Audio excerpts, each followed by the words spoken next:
আপনার খরগোশ যদি বাচ্চা দিয়ে থাকে তাহলে এই ভিডিওটা আপনার জন্য। আমাদের ভিতরে অনেকেই আছেন যারা জানেন না খরগোশ বাচ্চা দিলে কি করতে হয়, তাদের জন্য এই ভিডিওটা খুবই প্রয়োজনীয়। শুরুতেই বলে নিব ভিডিওটা ধৈর্য ধরে দেখতে হবে, কারণ খরগোশ বাচ্চা দিলে অনেক কেয়ার এবং ভিটামিনের প্রয়োজন হয়। Hello friends, welcome to Nahid and pets channel. আশা করি সবাই ভালো আছেন আপনারা। তো অনেকের খরগোশেই বাচ্চা দিলে জানেন না কি করতে হয়, এই কারণে অনেক খরগোশের বাচ্চা মারা যায়। ইনফ্যাক্ট শেষ অবধি দেখা যায় মা পর্যন্ত মারা যায়। তো আজকে আমি আপনাদেরকে বলবো খরগোশ বাচ্চা দিলে অ্যাকচুয়ালি আপনাদের কি করতে হবে। শুরুতেই বলবো আপনার খরগোশ নেস্টিং করে বাচ্চা দিয়েছে কিনা। নেস্টিং মানে হচ্ছে কোনো একটা নির্দিষ্ট জায়গায় ঘাস দিয়ে বা তার নিজের লোম দিয়ে সেখানে বাচ্চাগুলো জন্ম দিয়েছে কিনা। যদি নেস্টিং করে দেয় তাহলে এটা ভালো লক্ষণ, ধরার কোনো প্রয়োজন নেই বাচ্চাদেরকে। আর যদি বাচ্চা ছড়িয়ে ছিটিয়ে থাকে তাহলে শুরুতে একটা বড় বক্স নিন, সেটার ভিতরে কিছু তুলো এবং সুতি কাপড় রাখুন, এরপরে বাচ্চাগুলোকে সেখানে রাখুন। দ্বিতীয়ত হচ্ছে মাকে প্রচুর পরিমাণ কাঁচা ঘাস দেন, কারণ সবসময় মনে রাখবেন আপনি যদি মায়ের কেয়ার করেন তাহলে মা বাচ্চার কেয়ার করবে, আদারওয়াইজ আপনি বাচ্চার কেয়ার করতে গেলে বাচ্চা বাঁচাতে পারবেন না। তাই মাকে প্রচুর পরিমাণ ঘাস দিন যাতে ও হেলদি থাকে এবং ওর দুধের পরিমাণ বেড়ে যায়, এবং প্যালেটসের পরিমাণ বাড়িয়ে দিন। নর্মালি হচ্ছে প্যালেটস আমরা 50 থেকে 60 গ্রাম করে দিই, তবে আপনার যদি মনে করেন 4টা বাচ্চা হয় তাহলে প্রতি বাচ্চার জন্য 10 গ্রাম করে এক্সট্রা প্যালেটস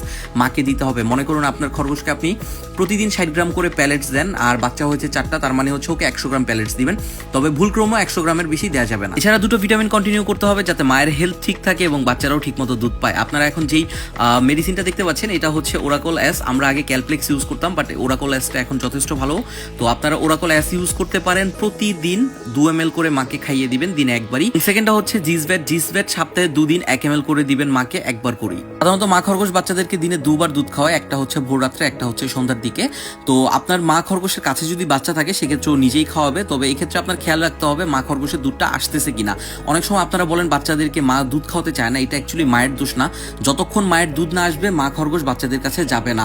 আর একবার যদি মায়ের দুধ আসে মা খরগোশ নিজেই পাগল হয়ে যাবে বাচ্চাদেরকে খাওয়ানোর জন্য। যদি পসিবল হয় চেষ্টা করুন না ধরে খাওয়ানোর জন্যই, মা খরগোশের দুধ আনার জন্য। এই ক্ষেত্রে আপনারা ঘাসের পরিমাণটা আরো বেশি বাড়িয়ে দিতে পারেন। আপনারা সকালে একবার এবং সন্ধ্যার পর একবার বাচ্চাগুলোকে হাতে ধরে চেক করবেন যে বাচ্চাদের পেট ফুলো কিনা।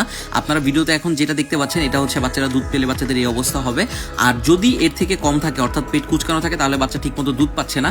এক্ষেত্রে আপনি একবার ট্রাই করতে পারেন মা খরগোশকে হচ্ছে শুইয়ে দিয়ে বাচ্চাগুলোকে একটু শক্ত করে মা খরগোশকে ধরে নেবেন, বাচ্চাগুলোকে মা খরগোশের পেটের উপর দিয়ে দিবেন। যদিও এই সিস্টেমটা আমরা সাপোর্ট করি না, তারপরেও হচ্ছে বাচ্চাগুলো বাঁচানোর জন্য কিছু করার নেই। তো শেষ কথা একটাই, আপনি মায়ের কেয়ার নিন এবং মা বাচ্চাদের কেয়ার নিবে। এই রুলসটা আপনি ফলো করলে আপনার বাচ্চারা বেঁচে যাবে এবং মাও হেলদি থাকবে।